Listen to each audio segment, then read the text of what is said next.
Welcome back to the Metropole Sports Center, the first of its kind on primetime TV in Kenya. Now, for my interview today, I have a gentleman, very many titles, but anyway, a gentleman by the name Ken Bundi, President Raceline, and a representative of the Road Warriors motorcycle community. Ken, karibu Metropole Sports Center. Asante sana. Ken Bundi, which name do you prefer going? Bundi. Bundi. Yes. Easy, no worries. So, before even I get to my question, I want you to explain. President Raceline, representative, sijui nini, what? Explain to us. So the journey started very simple. Guys wanted to ride. Yeah. And on a Sunday, when you're looking for something to do on a Sunday, bikers would call each other. Hey, you guys, we go somewhere. Let's have ride kidogo. So slowly the community grew. The numbers grew. So we looked at a platform whereby guys will have that camaraderie, if I may use the word. So what happened is kidogo we started having mbuzis on the road.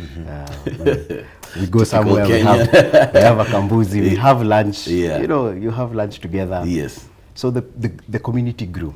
It stopped being a club, it started becoming a community. Yes. Slowly we found ourselves we have 160 people. What do you do with the 160 people? Yeah. So we have different skills, different bike types, different types of riders. So, but the superbike community were made up the bigger chunk of these guys. So we find people who have skills, but we have nowhere to put that skills into practice, into skills, into developing. So slowly we started hosting events. We started off in Kiganjo. We closed off the road, obviously by authorities. Then they needed to have an organization to be able to organize the events on behalf of the community. And that's where Raceline comes in. Okay. Raceline is a group of professionals looking at different aspects from event logistics, medical safety, race direction, racer management, technical aspects of it, medical.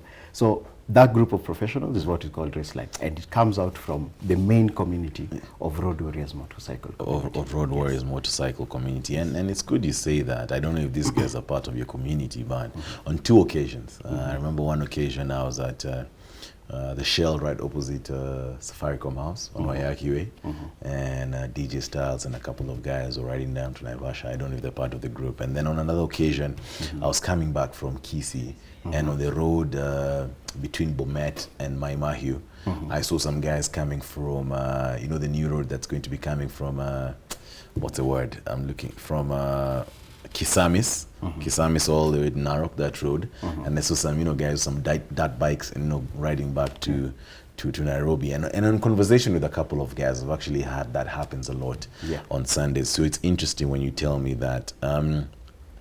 Quick question before I move on to the next one: why the name Road Warriors? So it's the spirit of championing through the tough times. Okay.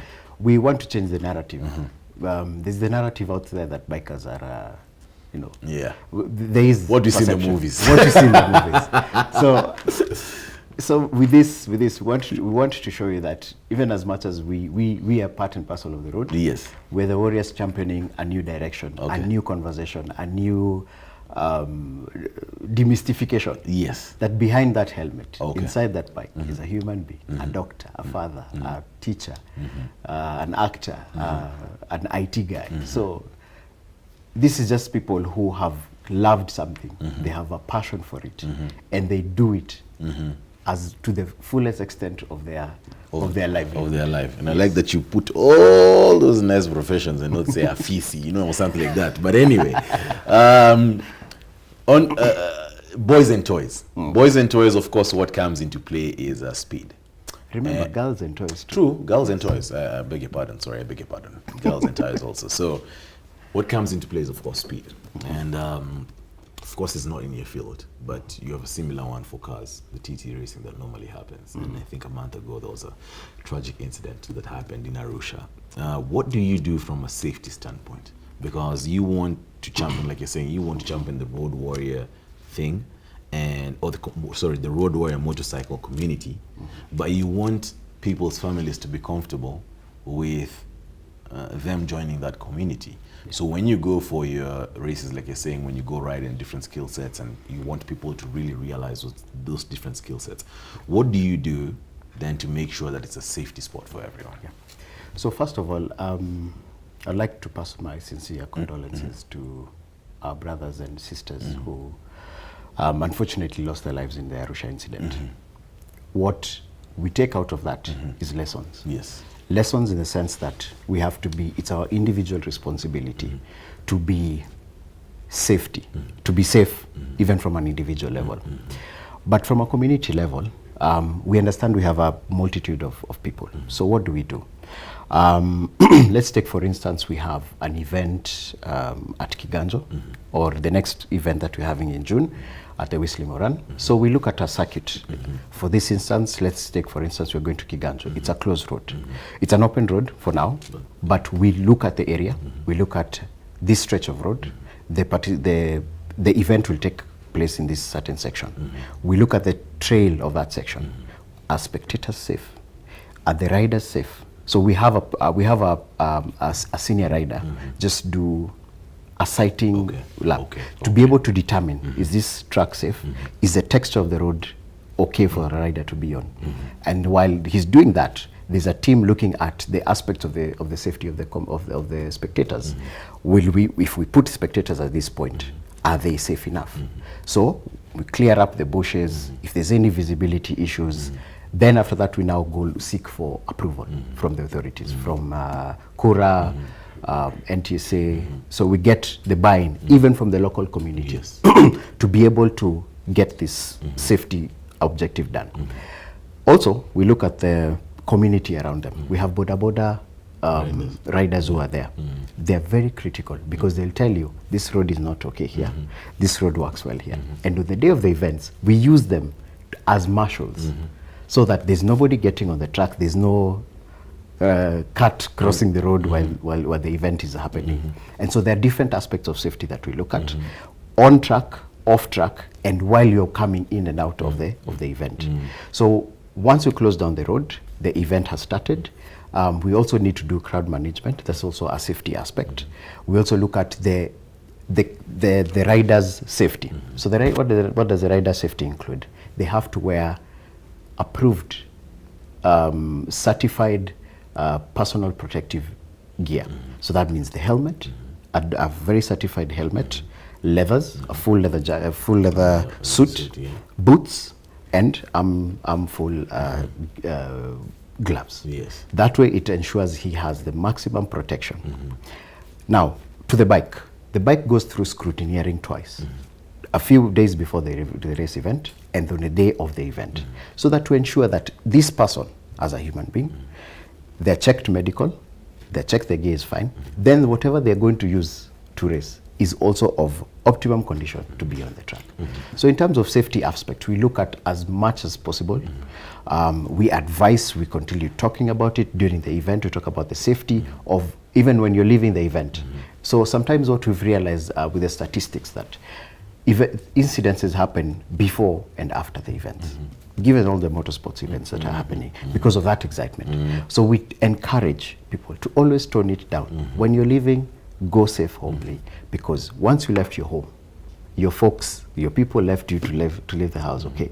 But when you come back home in one piece, there will be shangwe na vigelegele. Kweli, shangwe na vigelegele. Yes. And I like that you say two things that have really resonated with me just from the conversation you're having. Number one, of course, is the use of boda riders because you get a solid buy-in from the local community. And unfortunately, especially from the elite in this Nairobi, they get the feeling that boda riders are a nuisance. So it's good to see them participating in a very positive thing because such events can open up a community. And it's good to open up, in fact, even the rural areas in Kenya. Definitely. And I've seen what, from the rally side at least, following the Kenya National Rally Circuit and when it used to be on the WRC, seeing how it opens up the community, I can imagine what you guys are doing. So it's very interesting and I applaud you for what you're doing this far. Now, thank you. Where do I find you? So imagine I want to come, I want to chill, I want to see what you guys have to offer. I'm feeling some adrenaline.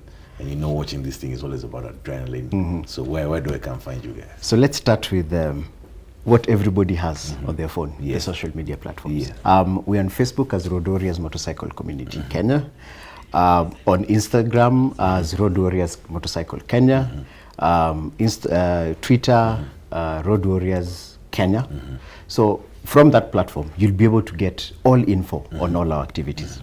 So our next event is happening on the 23rd of June at the Whistling Moran on Athi River, in Athi River.